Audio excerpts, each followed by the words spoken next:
Shalom, salam jumpa dalam acara Light of Revival, renungan firman Tuhan yang akan menuntun kita hari ini. Renungan kita terambil dalam Kisah Para Rasul pasal 4 ayatnya yang ke-13. Ketika sidang itu melihat keberanian Petrus dan Yohanes dan mengetahui bahwa keduanya orang biasa yang tidak terpelajar, heranlah mereka dan mereka mengenal keduanya sebagai pengikut Kristus. Berani bersaksi karena pekerjaan Roh Kudus. Saudara-saudara yang dikasihi Tuhan Yesus Kristus, firman Tuhan ini mengisahkan tentang pelayanan Petrus dan Yohanes pasca peristiwa Pentakosta. Di mana ketika mereka diberikan Roh Kudus, ketika mereka dipenuhi oleh Roh Kudus, maka mereka mulai mengajar, mereka mulai memberitakan Injil Kristus. Dan dalam kisah ini dikisahkan bahwa Petrus dan Yohanes mengajar kepada orang banyak bahwa di dalam Kristus ada kebangkitan orang mati. Mendengar pengajaran daripada Petrus dan Yohanes, ada begitu banyak orang-orang yang menjadi percaya ketika mendengar pemberitaan itu. Tetapi ada juga sebagian orang yang tidak percaya. Mereka itu adalah imam-imam kepala, mereka itu adalah orang-orang Saduki, ahli-ahli Taurat. Mereka tidak percaya dan akhirnya mereka menangkap Petrus dan Yohanes dan dimasukkan ke dalam tahanan. Dan mereka berunding untuk menjatuhkan hukuman kepada Petrus dan Yohanes. Mereka mulai mengadili. Saudara, menurut ahli-ahli Taurat, menurut imam-imam kepala, Petrus dan Yohanes ini adalah orang-orang yang tidak terpelajar, orang-orang biasa, orang-orang yang tidak punya jabatan sama sekali di dalam lingkungan orang-orang Yahudi.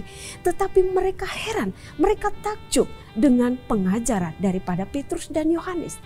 Disinilah kita melihat bahwa inilah pekerjaan Roh Kudus. Roh Kuduslah yang memberikan keberanian kepada Petrus dan Yohanes. Sekalipun mereka dikatakan adalah orang biasa, sekalipun mereka tidak menjalani pendidikan secara khusus. Misalnya duduk di dalam sekolah teologia, mereka belajar menjadi seorang hamba Tuhan atau seorang pendeta dan lain sebagainya. Tidak.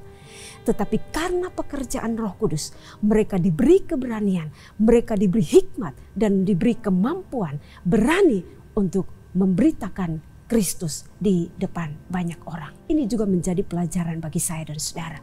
Di dalam kita memberitakan Injil Kristus, tidak ada syaratnya bahwa orang memberitakan Injil harus orang yang sudah melewati tahap pendidikan, sekolah teologi, sekolah pendeta dan lain sebagainya. Siapa saja, kalau dia sudah sungguh-sungguh percaya kepada Yesus Kristus, kalau Roh Kudus sudah diberikan kepadanya, maka Roh Kudus itulah yang akan memberikan keberanian. Roh Kudus itulah yang akan memberikan hikmat dan kemampuan bagi kita untuk bisa menceritakan ke Kristus kepada orang lain. Hal yang sama pun juga diajarkan di dalam 1 Korintus 1 ayatnya yang ke-28. Dikatakan, dan apa yang tidak terpandang dan yang hina bagi dunia dipilih Allah.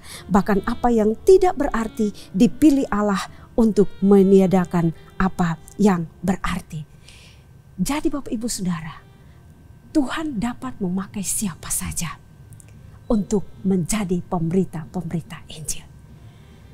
Tuhan bisa memakai orang-orang biasa, orang-orang rendah, orang-orang kecil untuk menjadi alat di tangannya. Memberikan kuasa, memberikan hikmat, memberikan kemampuan, memberikan keberanian untuk memberitakan Kristus kepada orang lain. Karena itu, mari tetap percaya kepada Kristus dan biarlah Roh Kudus yang sudah dianugerahkan bagi kita.